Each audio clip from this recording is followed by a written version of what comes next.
আজকে একটা tiffin recipe share করব, যেটা স্বাস্থ্যসম্মত এবং খেলে যাতে অনেকক্ষণ পেট ভরা থাকে। একটি বাটিতে আমি কিছুটা বোনলেস চিকেন নিয়েছি। এর মধ্যে আমি আদা রসুন বাটা দিলাম, স্বাদ অনুযায়ী লবণ, মরিচ, হলুদের গুঁড়া, জিরার গুঁড়া, ধনের গুঁড়া। সব মশলা দেওয়ার পর এর মধ্যে টমেটো সস আর সয়া সস দিয়ে এবার মাংসটাকে ভালোভাবে মেখে নিব। এটা ম্যারিনেশন করার কোনো প্রয়োজন নেই, এটাকে আমি সরাসরি রান্না করব। একটি ফ্রাইং প্যানে আমি সামান্য একটু তেল দিলাম, চাইলে বাটার ইউজ করা যাবে।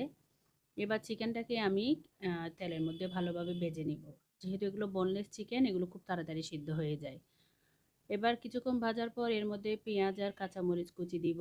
আর একটু ভেজে নেওয়ার পর এর মধ্যে আমি ক্যাপসিকাম দিব।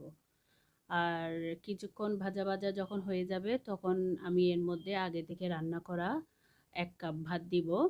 এবার ভাতটাকে আমি ভালোভাবে ভেজে নিব। ভাত দেওয়ার সময় ভিডিওটা একটু অফ হয়ে গিয়েছিল ভিউয়ার্স। যখন এরকম কালার হয়ে আসবে তখনই নামিয়ে এটাকে সার্ভ করব। এই টিফিনটা খেলে বাচ্চার অনেকক্ষণ পেট ভরা থাকে আর এটা খুবই স্বাস্থ্যসম্মত। আপনাদের কাছে যদি ভালো লাগে অবশ্যই জানাবেন। ধন্যবাদ।